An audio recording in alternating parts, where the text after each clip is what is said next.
Hello, everybody. It's Monday. I'm trying to pull my seat up. It feels very low today. I hope everybody's having a beautiful morning. I just left a coffee meeting, not date. I guess it was, I don't know, everything's a date to me, with my friend Gray. And we were talking all about embodied leadership. And I thought, what better thing to come on and talk to you all today about than what it means to be an embodied leader and what this word actually means. For those of you who are just joining, say hi. Let me know where you're joining in from. It's so good to see so many of you here. I am leading a masterclass this coming Wednesday called the Embodied Leader. So we're going to go over today. I kind of sat down this morning and was writing my notes for the masterclass. And what I want to go over today in today's live are what I think the 7 strong principles of an embodied leader. So we're going to talk about, what does that look like? What does it mean to truly, deeply be an embodied leader and to lead from the space of true, deep embodiment? We're going to talk about that. I'm going to give you 7 key principles that you can start to think about. But if these start to buzz you and you're like, wow, I need to know more about this, or I really need to start to become curious about whether or not I'm applying these own principles in the people that I lead, come to my masterclass this Wednesday. It's $47. It's called the Embodied Leader. I'm going to be going deep into polyvagal theory. We're going to be talking about how the nervous system really does drive our ability to lead. And when I say leader, I'm not just talking about someone who leads a large organization. I'm talking about every human on this planet. We are all leaders in one way or another, right? We're leading our children, we're leading our spouses, we're leading the people that we're in relationship with, we lead inside of our friendship containers. But on a larger scale, I want this work to get to the big leaders, right? The ones who truly are forward facing, the ones who have a very strong impact on today's society and today's world. Because in my heart, I deeply, truly believe that if everybody had access to the work that we're about to talk about and the work that is inside of becoming an embodied leader, nervous system work, we would live in a totally different world. Completely different world. We are currently in a world of disembodied leaders. The majority of leadership that we experience on a day-to-day basis, just turn on the television. This is part of the reason I don't turn on the TV. Even watching this election, we are watching a whole slew of disembodied leaders. We do not have embodied leaders as examples right now, and something needs to change. And what I want to talk about today is hopefully the beginning of a very big movement. What does it look like to truly be embodied yourself? How do you lead from that space of deep embodiment? And how do you start to teach the people that you lead to also be embodied so that we can change society? We can change the way that we are all living right now. Because truly, it is a problem.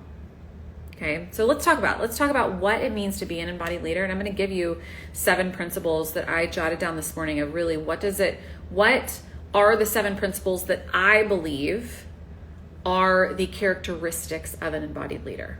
Okay, so simply put, when we're talking about embodied leadership, an embodied leader is someone who has full integration of mind, body, and emotions. And they are acutely aware of how their internal state affects the people that they lead, right? We have a lot of leaders right now who have mind integration, but they don't have body and emotion integration in addition to the cognitive integration that they speak and lead from. So an embodied leader, to me, my definition of an embodied leader is someone who has the ability to integrate mind, body, and emotions into the way, not that they just lead others, but the way that they lead themselves. We're constantly leading ourselves on a moment-to-moment basis. So a true embodied leader is somebody that understands that It's somebody that practices it. It is somebody who knows what it means to be able to tap into sensations and emotions inside of the body, also have cognitive awareness, and use all three assets of mind, body, and emotions to lead themselves and others. Okay, so that's my definition of what an embodied leader is. Now let's talk about what these 7 characteristics are in relationship. Lenny wants to make an appearance. In relationship to being an embodied leader. So the first characteristic that I wrote down, an embodied leader is someone who has the ability to self-regulate. Now, what do I mean by this? This means that when you are stressed, when you are overwhelmed, when you have something that is going on in your life, you have the tools to know how to guide yourself back to safety, because you know that your embodiment, the way that you show up in the world, is the most important thing. Turn on the television and watch what's happening right now with the election, okay? And you will see people get triggered left and right with no capacity to self-regulate. None. Zero. To me, the number one characteristic of an embodied leader is someone who knows how to self-regulate. This means that you have the tools, you have the knowledge to know what is going to take you from a survival state to a safety state so that you can properly lead the people that you are serving. So many of us were never taught how to self-regulate. We were taught how to go to vices to regulate. We were taught how to go to other people to regulate. We were taught how to seek out validation to regulate.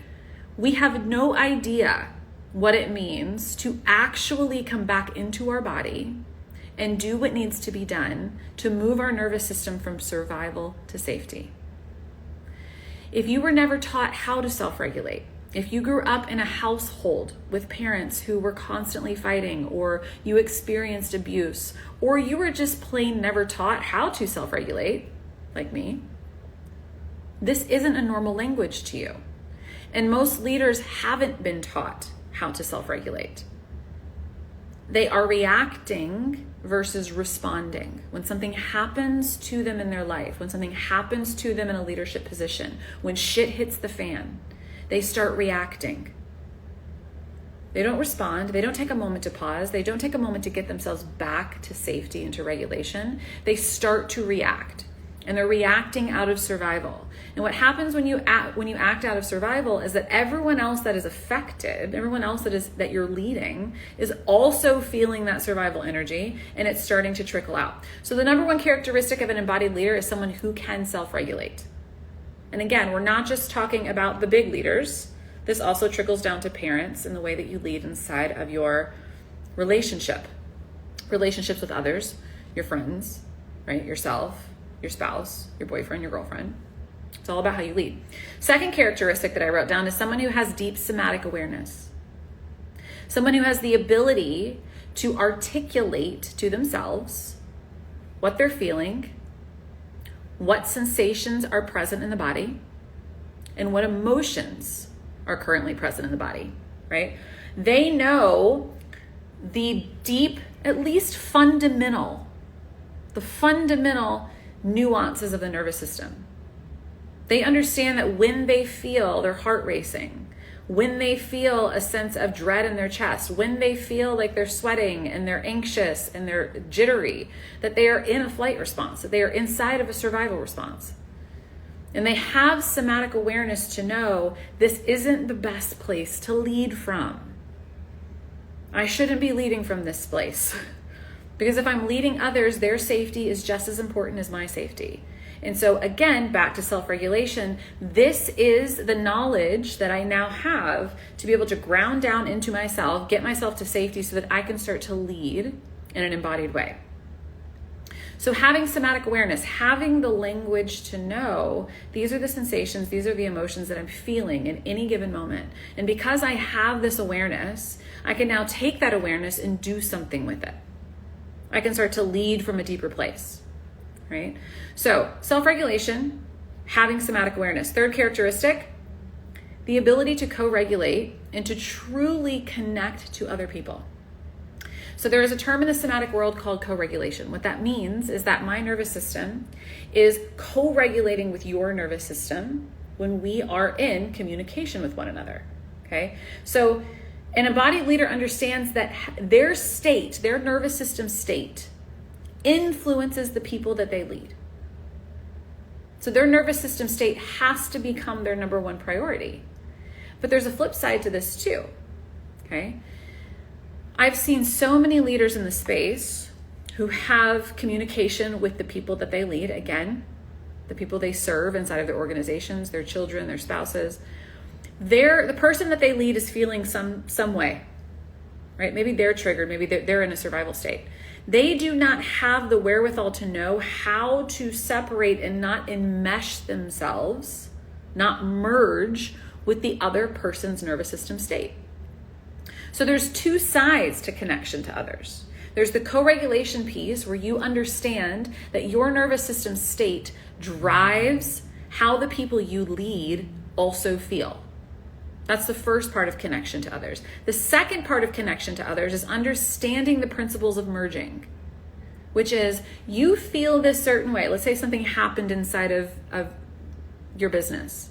You need to have an in-depth conversation with someone that you lead. And they come in and they have an actual conversation with you and they are in full-blown flight mode. They have so much survival energy on board that you can feel it. And you, because you don't have the principles of understanding merging, merge with them. And next thing you know, you're both in a flight state and you're both trying to communicate with one another.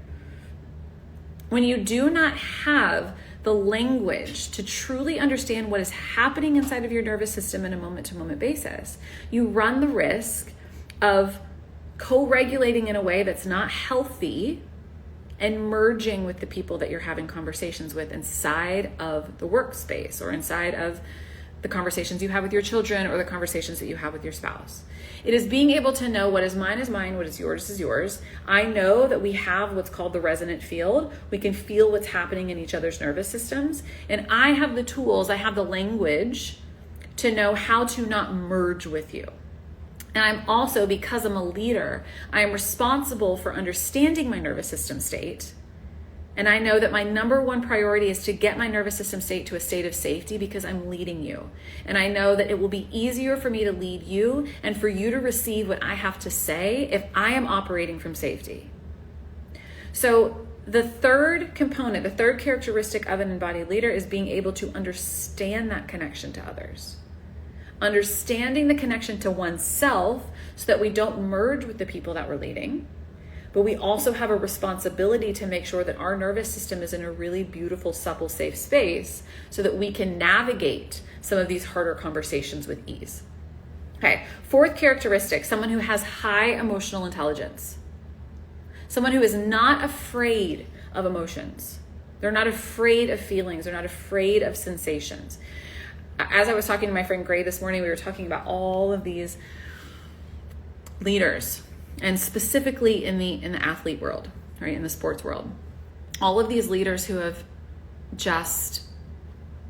they have overcome so many obstacles and they have knocked so many things out of the park, and they are seen as these leaders in society.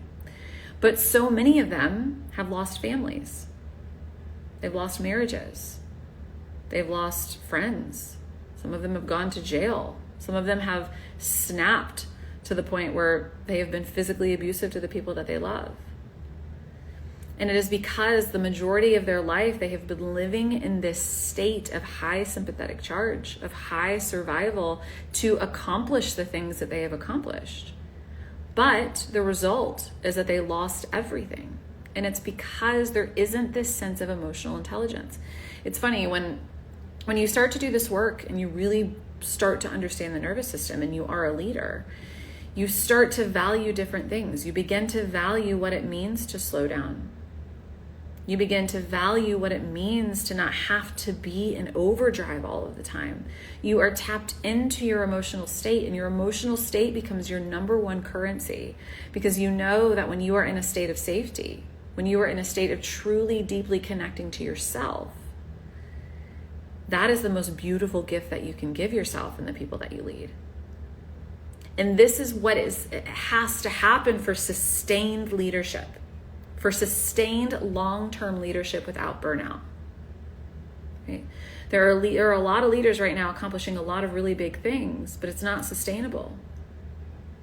They're losing things in the process. So a leader who has high emotional intelligence is someone who has compassion, someone who understands presence, someone who understands what it means to feel grounded, someone who truly deeply knows what safety is, and they're able to connect to that inside of themselves so that they can then hold space for the people that they lead to find that too.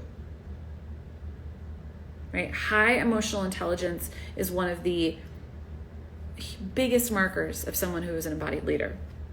Okay? There's another part to this too, because someone who does have high emotional intelligence also understands the principles of re-traumatization.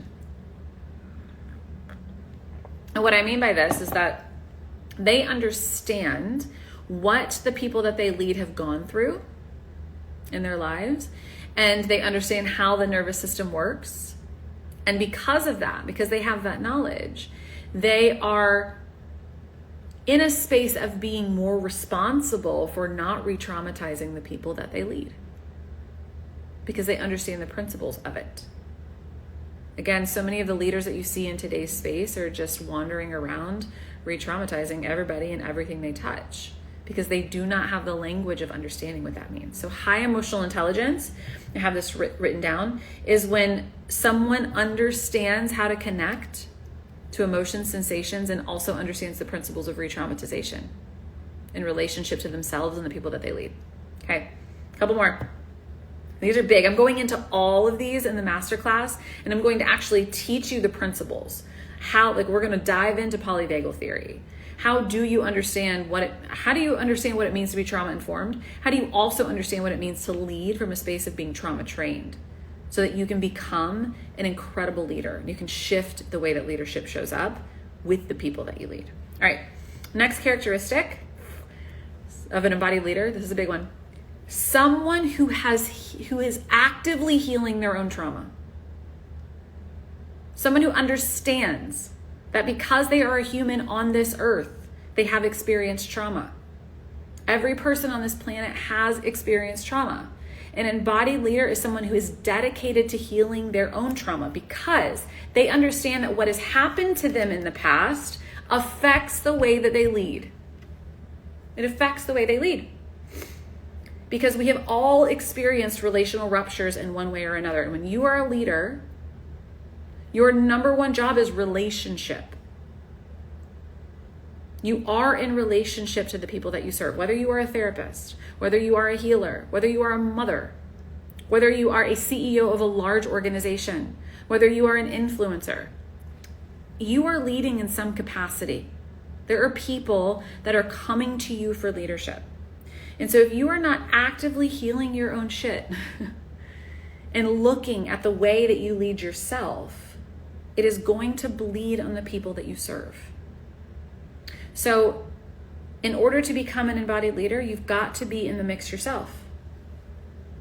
You lead from a space of responding, again, versus reactivity, because you understand the importance of creating a safe space.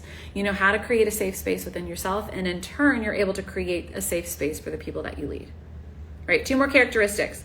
And I'm going to talk to you about how to do that in the Embodied Leader Masterclass. Number 6, an embodied leader has present moment awareness. They are not solely focused on the past. They're not solely focused on the future. They are able to be present with you, and they are able to tackle what is in the present moment during the present moment. They're not worried all the time about future casting. They're not worried about what happened in the past. They are able to be truly deeply present, and they understand what present moment awareness is. There's so many buzzwords out there right now around finding peace and using meditation apps and all these biohacking things that are going to help us live longer and be better leaders. But the truth is, most people can't be present. They don't understand what present moment awareness is. They're doing all of these things to live a longer life. But you know what will actually get you to live a longer life and to be a better leader? is to learn how to be present in the moment now. That's what we're all searching for, is how do we have peace now? How do we have safety now? Embodied leaders are able to be present with where they are in the moment. And then the last characteristic is someone who can create a safe space. Someone who understands what it means to truly, deeply create a safe space for themselves and also for the people that they lead. Re-traumatization right now is rampant. It is everywhere. The reason I know this is because my practice is stacked with people who have been re-traumatized in their careers, in their relationships. Because everyone, for the most part on this planet, is walking around not speaking the language of their nervous system. They do not understand what is happening inside of their bodies on a moment-to-moment basis. They don't know what it feels like to be in fight. They don't know what it feels like to be in flight. They don't know what it feels like to be in freeze or fawn. They are reacting versus responding because all they're doing is living from up here. They're not living from their bodies. They're not embodied. They are speaking and they are thinking and they are not feeling. So in true embodied leader, I don't care who you're leading. I don't care if your only job is to be a stay-at-home dad or a stay-at-home mom. You're still leading people. I don't care if you don't have children and you don't have a job. You're still going out in the world and you're interacting with human beings. You are a leader in some capacity. So it is your job to make sure that you are embodied. To know that you are walking around this earth.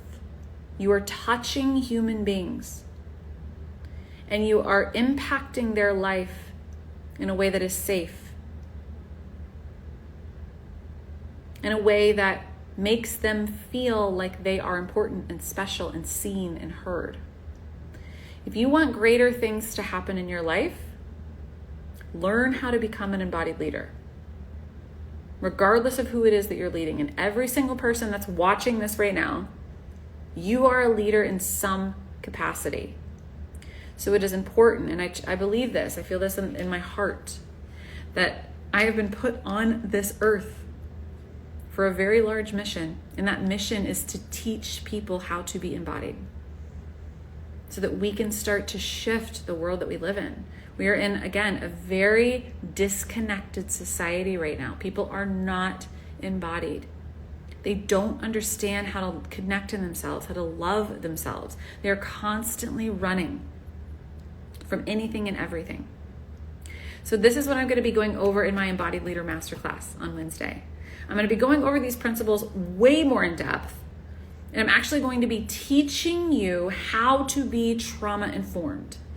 And also, if you're interested, how to become trauma trained so that you can start leading from a space of deep safety and embodiment.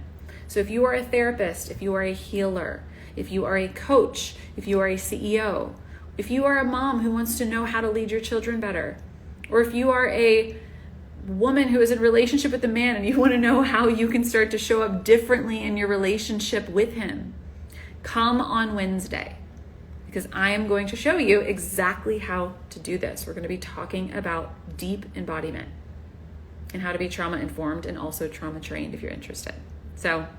So excited. Hopefully this is a little bit of a different segue that I normally go. But I wanted you guys to get a little bit of a taste of what we're going to be going over on Wednesday when you come to the masterclass. It's a 2-hour masterclass. Okay. You do get lifetime access to the recording. It's $47. It's going to blow your mind. There's going to be a Q&A at the end, so you can bring all of your questions. We're going to be going really deep into polyvagal theory, how it applies to leadership. We're going to be talking about what it means to be trauma informed. What is trauma informed language? You're going to know the language of the nervous system. You're going to have a deeper understanding of it. And then we'll talk about what is the difference between being trauma informed and trauma trained. They are totally different. And what does it mean in the space of leadership? So come join me on Wednesday. Can't wait to see you guys here. You can drop the word embody below this video and I will send you the link to sign up. You can also click the link in my bio and you can sign up there. Cannot wait to see you guys Wednesday. I will come on here tomorrow and do another Instagram live. We're going to talk a little bit deeper about nervous system regulation tomorrow. Okay, love you guys so much. Have a great Monday.